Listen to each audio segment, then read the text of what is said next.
Iran Israel યુદ્ધની સીધી અસર, રાંધણ ગેસ 60 રૂપિયા અને કોમર્શિયલ ગેસ 115 રૂપિયા મોંઘો।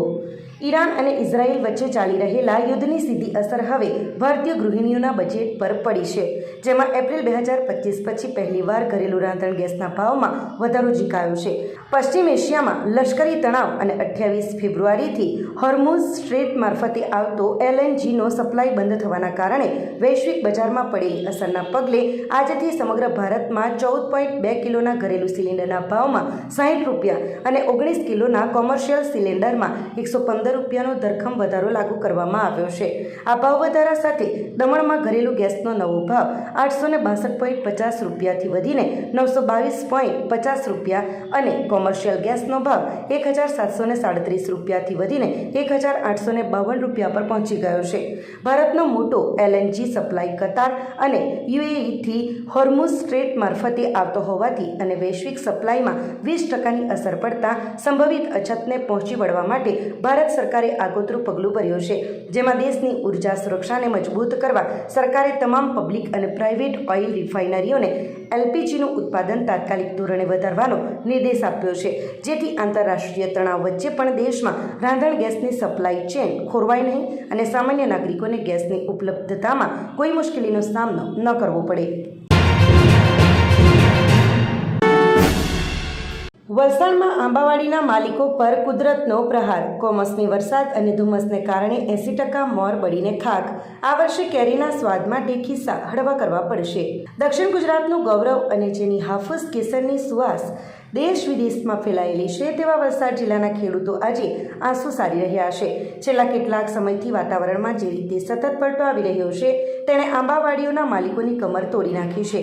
કમોસમી વરસાદ અને ધુમ્મસભર્યા વાતાવરણને કારણે આંબા પર આવેલો મોર બળીને ખાક થઈ ગયો છે। ખેડૂતોનું માનવું છે કે આ વર્ષે માત્ર 20 થી 30% જ ઉત્પાદન માંડ બચ્યું છે।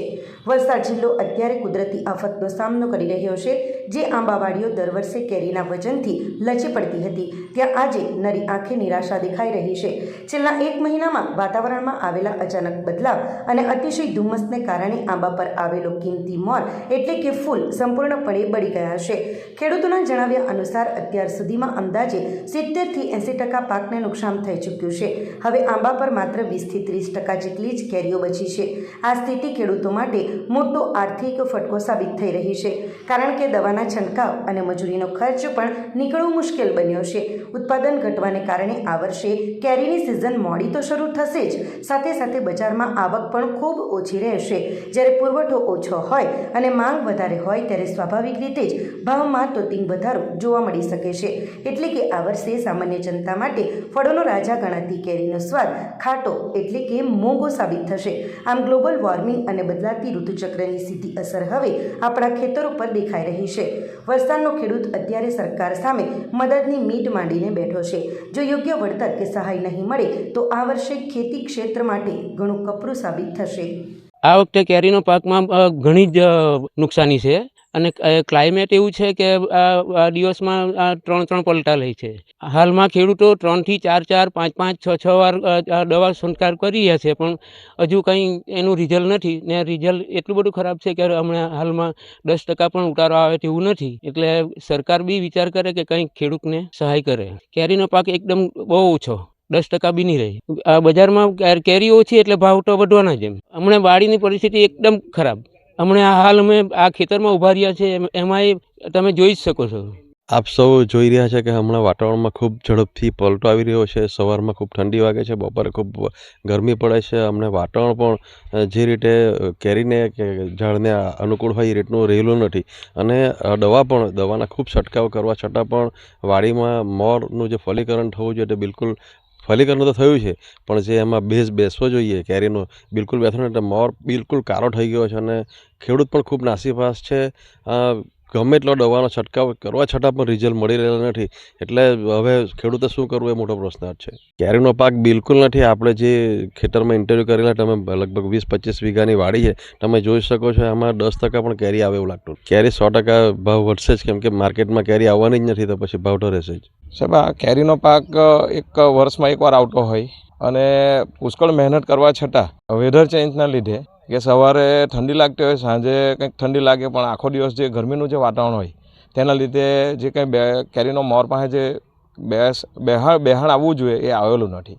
અને મોર વાઇઝ જો ફૂટના આધારે જો એક બે કેરી હોય તો ખેડૂતને પાક પુષ્કળ પ્રમાણ મળી રહે એવું શક્યતા હતી, પરંતુ ટોટલ મોર મોટે ભાગે 80-90% મોર ખાલી ગયા છે અને જે કંઈ કણી બેહેલી હતી તે વેધર ચેન્જના લીધે પાકીને પડી ગઈ છે નીચે.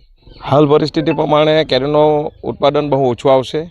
ભાવ તો વેપારી પાસે જ ડિપેન્ડ રહેતો છે, કેમ કે કેવી રીતના કયા સમયે કેટલો પાક ઉતરે તેના પર વેપારી જ ભાવ નક્કી કરતા, એટલે ખેડૂત અપેક્ષા રાખે છે અત્યારે કે ભાવ સારો મળશે એમ, પણ વેપારીઓ કેવી રીતનું આયોજન કરે તેના પર ડિપેન્ડ રહેશે. સાહેબ, દવા એટલી મોંઘી છે કે દવાના પૈસા નીકળવા મુશ્કેલ છે હાલ તો. ભાવના લીધે થોડું ઘણું નીકળે તો એ કંઈ 5-50% નીકળી આવે, બાકીનું તો બિલ બાકી રહી જાય એવી શક્યતા રહેશે. વાપી સેલવાસ રોડ પર જોખમી સ્ટન્ટ, કારના રૂફ પર બાળકોને બેસાડી સવારી, વિડીયો વાયરલ થતાં પોલીસ તપાસ.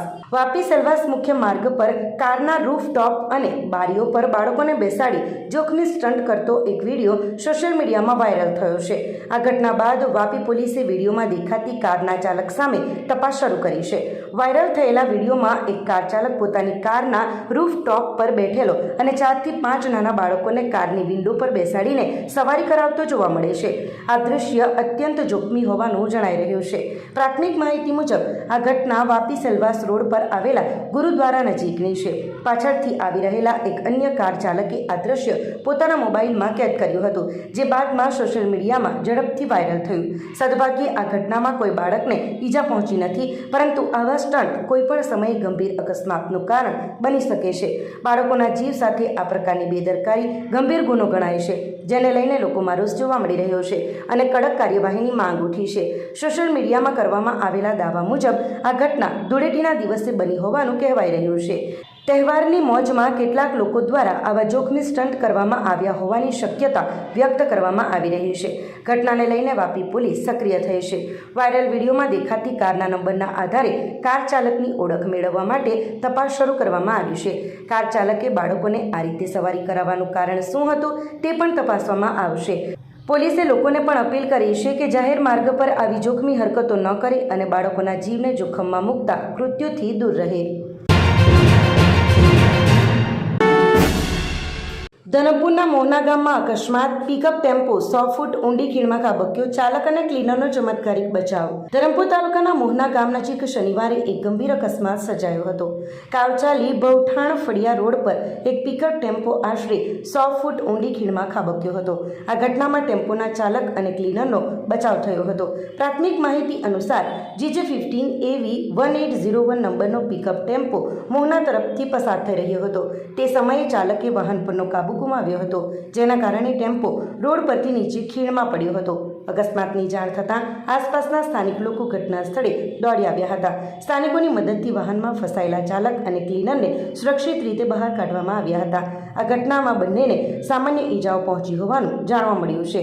ધરમપુર પોલીસ મથકે આ અકસ્માત અંગે હજુ સુધી કોઈ સત્તાવાર નોંધ કરવામાં આવી નથી.